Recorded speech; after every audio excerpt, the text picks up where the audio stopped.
Tall and tan and young and lovely, the girl from Ipanema goes walking.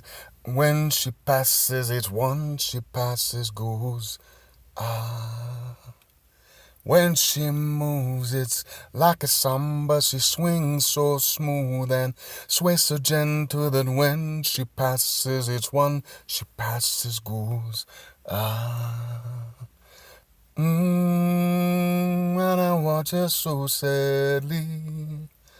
How can I tell her I love her?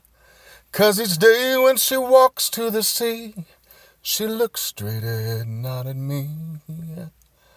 Tall and tan and young and lovely, the girl from Ipanema goes walking. And when she passes, I smile. But she doesn't see. No, she just doesn't see me. Hey everybody, what's going on? Well, another day in the Twitter sphere, and things are going on. I hope things mellow out between differing parties, and I hope that they see things a little bit clearer and stop letting egos get in the way and butting head over nothing. A bunch of rams trying to find a mate or something, and there's no mate there. So I don't know what's going on, and it really doesn't matter. So let's move on. I'm going to talk a little bit about Sugar's daddy, and his name is X. I've talked about him before, and X is what they call a hearseman, kind of like a horseman, hearseman. Like he's the guy that gets the hearse called out. And the Hearsemen of the Apocalypse, so it's kind of like the Horsemen of the Apocalypse. There's only a few of them on the entire planet, and these are guys who defy the Assassin's Guild. Now, it does have another name, but let's just suffice to say that's the Assassin's Guild. And the Assassin's Guild has consolidated all other professional killer entities into one overarching concern that controls everything. And there are only a few people that have been able to defy the Assassin's Guild, X being one of them. The first man to defy the Assassin's Guild, who had once been part of the Assassin's Guild. I'm saying Assassin's Guild a lot. Anyway, his name was Gray the Ghost. Now, Gray the Ghost was the guy who taught X how to be who X was. The martial training that they receive is different from like the type of styles that we do in our universe.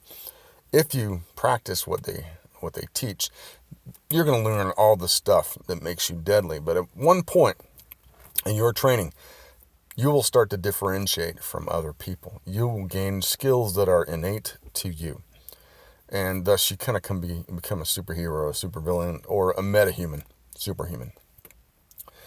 And Gray had the ability to just be normal, forgettable. So he could basically walk through a crowd, take somebody out, and no one would remember that he was there. This was his skill. The everyday guy that you don't ever expect. And he was, that fella. Whereas X can just meld into the shadows. Darkness seems to follow him around. Sugar, on the other hand, is able to read people's auras and see energy patterns in their body and manipulate flows, and how she uses less power and more finesse in how she could take somebody out in a hand-to-hand combat. And she also her style is much more fluid, as in she's dancing, as opposed to kind of a rigid style, which is very precise, although she is precise, just not in the same way. Everybody who practices this who gets to this certain point in this world will differentiate themselves in their style. And there are some that their body becomes much tougher to the point of being invulnerable to some extent, especially when they tap into this energy. And it could be analogous to like chi, but it's just an idea that that I've used, a convention, to give them their powers. In the world, superpowers are not like something that people get powers and things happen and they're changed and manipulated and morphed. But there's not like this.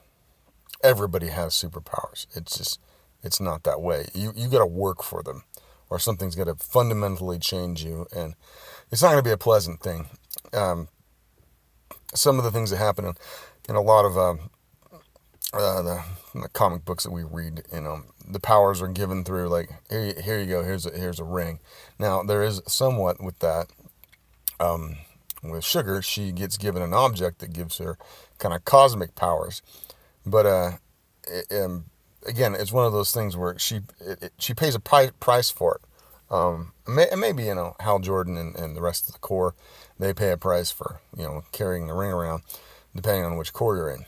I don't know. It's not really my forte. I've read some of it. It's just, there's a lot of lore now that it's just not really something I put a lot of effort into. And it's kind of a peripheral thing. But I have used some ideas. There's always been that thing, like the one ring, that gives you power. But in this world, there's another character. Her name's Scarlet. She is also a Hearseman.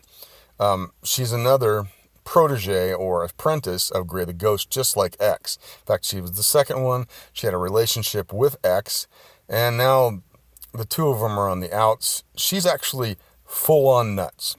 She wasn't very stable to begin with, and that Lost Peaks kind of does that to people. You'd say the same thing about X.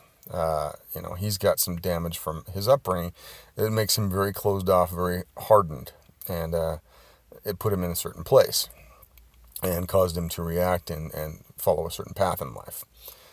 She had some stuff happen to her. She came from kind of the elite circles and tumbled down from them, from some pretty strong happenings within her life. Her father was a politician, and certain things happened, and she was left out in the cold. And I'll go into her later on, but suffice to say, Scarlet's nuts. Now, she also stole a device that allows her to slow down time, and gives her just the opportunity, by herself, even in real time, she's a lot to handle. But you give her a device that makes her be able to slip through the seconds and move faster than anybody else.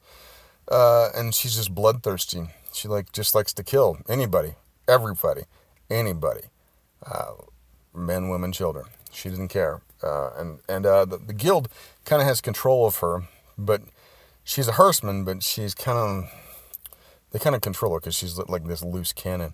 So they put her down in the deeps and let her do whatever she wants. And once she wants to come back to their guild hall, she can, but she just kind of roams the deeps like a monster, spreading blood and guts wherever she goes.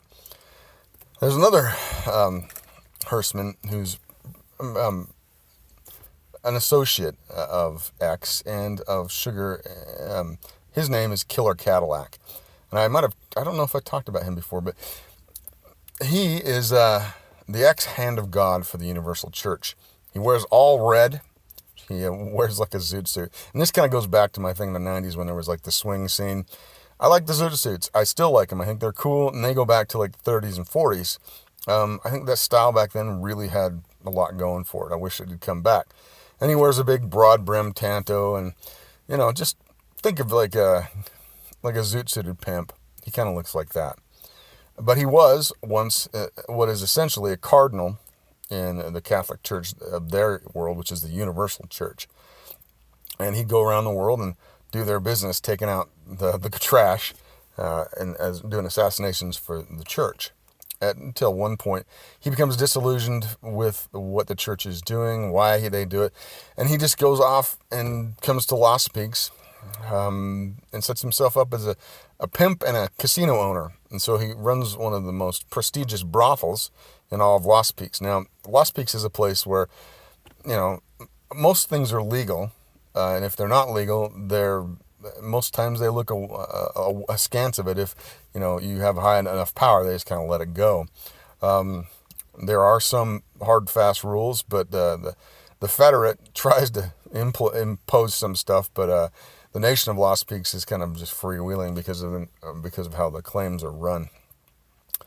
Now, you might not be interested in any of this, but there is another Hearseman. His name is the Paladin. He works for the Federate, and he's an ex-military guy who's a friend of X in his military days. These two get along pretty famously. They know each other pretty well, although, in this rarefied air of their circles, very few can touch those dudes. Then finally, there's the last of a great house of assassins. His name is the Scythe, or just Scythe. He is a master of disguise. He has many ways of doing that, but his family has practiced this ability to kind of fix their face, essentially. And everybody thinks, is that Dana Carvey kind of thing? Well, think of like that family becoming an assassin instead of just thieves, and they can just go wherever they want because it can change their self. Well, and he also has other skills that have facilitated him just being able to walk in and look exactly like somebody else, mimic people, and it gives him a lot of ability to do some pretty big damage. He also is extremely skilled in the arts of killing. He knows how to do stuff. He's the last of the Hearsemen proper.